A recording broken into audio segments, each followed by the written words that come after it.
So I'm down here in Rogers Park, and this is all a lakefront community. These houses are right by the beach, but the thing is that if you don't use running along the lake and the recreational, and they don't maintain it in that, then the water doesn't do any benefit to the residents here. They get no economic boost from it. And the lakefront is a great place to, I don't know what they're doing with the lakefront walk and waterway and that Super 8 motel, hotel, Motel 6, Super 8. Super 8's been around for a long time, the brand. Now, I don't know what the motto is, but motels are nice. They're small, little bungalows. They're like country inns, kind of. Hotels are big places. Motels are small, and they're more like mom and pop places. Like my friend Joe, his family owned a motel in Phoenix. And my friend Dean, his wife's family owns a motel down in Laughlin, Nevada, Bullhead City. And so they're supposed to be more friendly, more, like a bread and breakfast type of setup.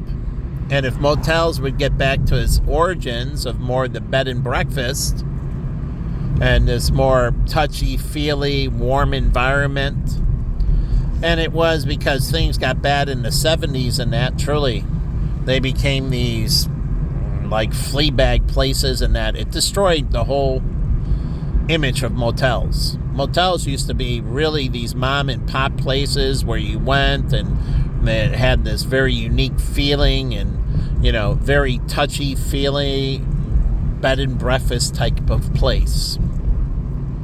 And so if they get back to their origins, the image of motels can improve and get away from that image of being sleazebag, because truly motels have gotten a horrible image from the crack people making crystal meth and to many other negativities, that they need to get back to their image of past, this more wholesome country inn, this kind of bed and breakfast kind of place,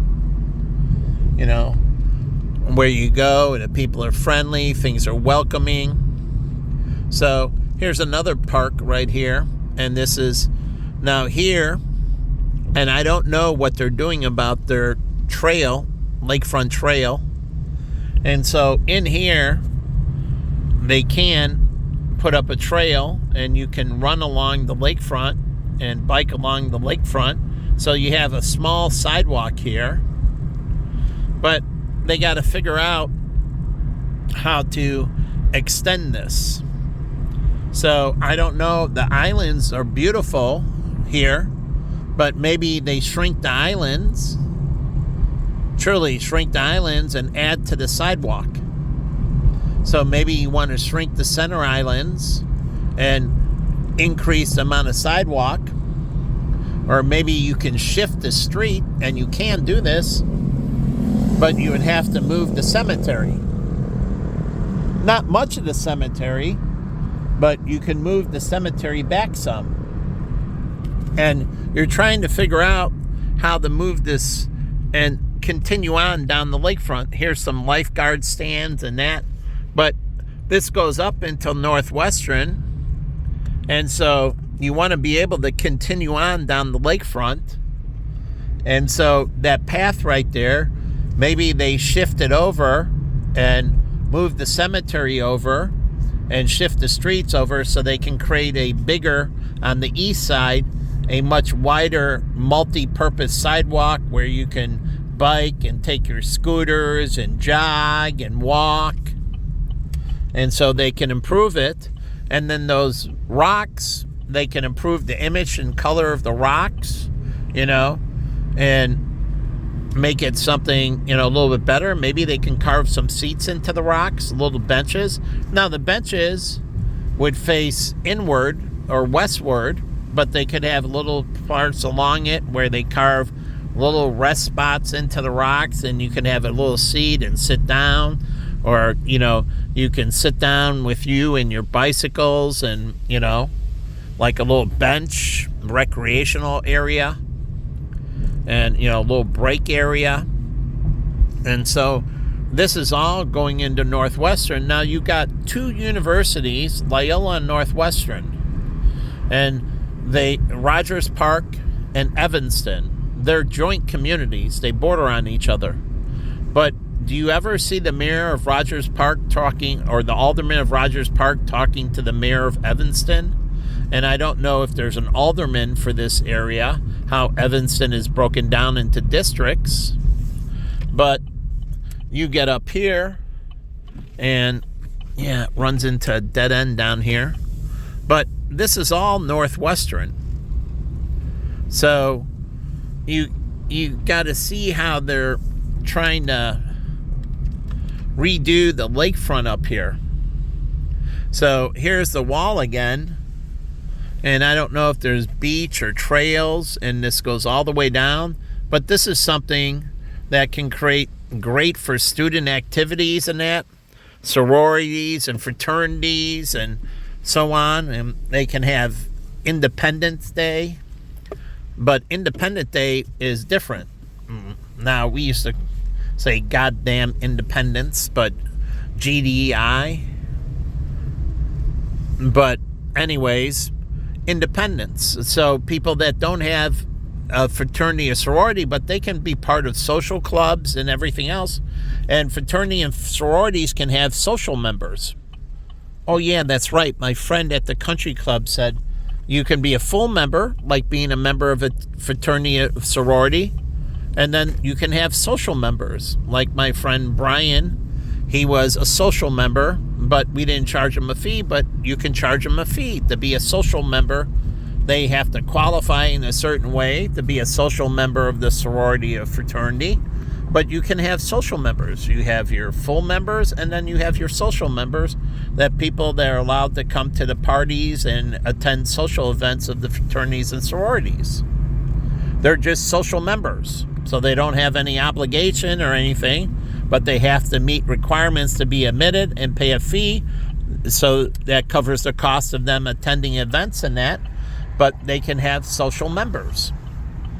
They do at country clubs, and it helps make country clubs more sustainable by offering the ability to have social members. I never knew that, and my friend said, yeah, you don't have to join country club fully. You can just become a social member.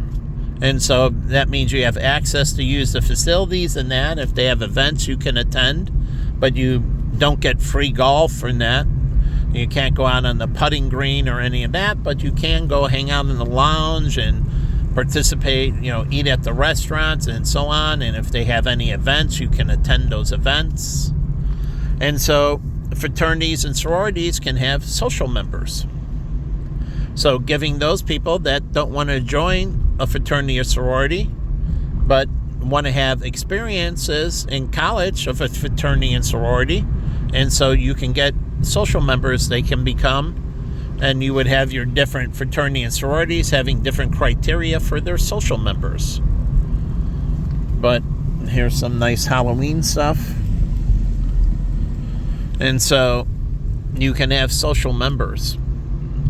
And so this is all lakefront right here, and these are lakefront communities. But unlike in California, where it feels like a lakefront community, these communities don't feel like a lakefront community. But they are truly lakefront or oceanfront communities. But they should think about how to make a unique lakefront community. Truly, these are lakefronts. How do we differentiate a lakefront community from an oceanfront community? Like the Riverwalk. We have the Riverwalk. And it's beautiful, and they have restaurants and, walk path and jogging path and so on, and that's unique. We have many rivers. It connects to the Illinois and the Mississippi River. They have the ocean. We have lakes. We have more rivers. They have washes, really. But again, what is uniquely a lakefront community. And so they have to, both Loyola University and Northwestern are lakefront universities. And so that makes them unique.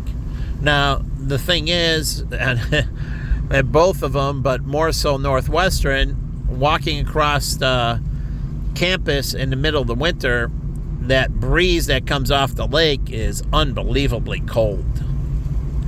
And so what are they doing with the building structures and that to create kind of a windbreak?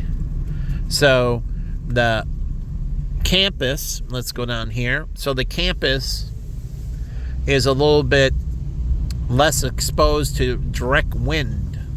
And how they using the building structures in that by staggering them to create like these wind chambers to slow down the cold breeze, and maybe do some things to make it a little bit more temperate without negatively impacting the environment.